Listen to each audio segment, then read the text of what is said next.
Hello guys! Magandang araw at kumusta po kayong lahat? For today's video ay mamalengke nga tayo. Dahil nga maagang nasahuran si Mr. ngayon, kaya bibili tayo ng masarap na ulam. At ayan, nagsuot kaagad ako ng helmet kasi pupunta nga kami ngayon ng palengke. At eto ngayong palengke nga dito sa amin guys, tignan nyo naman maraming nakahilera ng mga iba't ibang klase ng mga gulay, prutas. Kaya bumili lang kami dito guys ng gulay, kaunting gulay lang. Pagkatapos namin nakabili ng mga gulay, pumunta naman kami doon sa nagbebenta nga ng isda. Pagkatapos, mahal kasi yung isda guys, kaya bumili lang kami ng 1 kilong bulis at pagkatapos, pumunta naman kami dito nga sa nagbebenta ng karne at bibili sana kami ng karning manok guys. Kaso nga lang, mahal din yung kilo, kaya yung karne ng manok guys ay napunta tuloy sa leeg ng manok.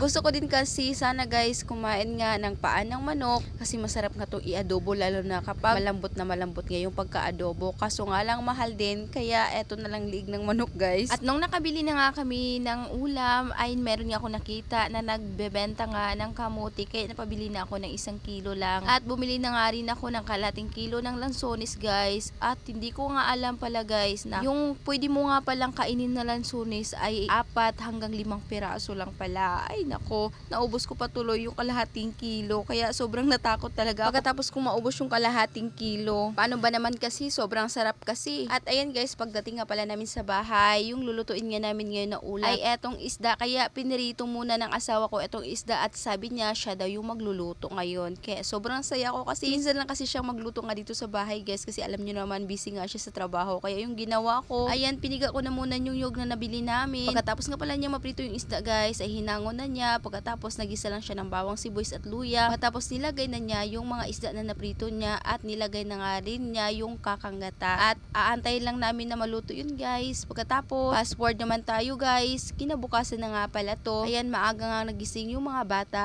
at wala din kasi silang pasok ngayon. At ako naman paggising ko, nagsaing na muna ako ng kanin at magluluto na nga ako sana dyan ng ulam. At naabutan nga ako ng asawa ko na naghihimay nga na itong mga gulay. Kaya sabi niya, siya na nga daw yung magluluto, kaya tinulungan na niya ako. At kapag yung asawa ko guys yung magluluto ay sobrang saya ko, dahil nga kapag siya yung magluto ng ulam ay marami nga akong makakain na kanin. Sobrang sarap din kasi magluto nitong asawa ko guys, kaso nga lang madala nga lang siyang magluto. At kapag siya na yung nagluluto guys, asahan nyo na yung maraming hugasan at makalat na lababo. Ganyan siguro yung ibang mga lalaki kung magluto. Lagi nga ako nagrereklamo guys, bakit marami nga siyang hugasin kapag siya yung magluto at hindi niya hinugasan. Pero yung sagot niya sa akin guys, palutuin mo lang ako, wag mo lang akong pahugasin, dahil hate talaga niya yung manghugas. At yan lang muna for today's video. Maraming salamat po sa inyong panonood. God bless.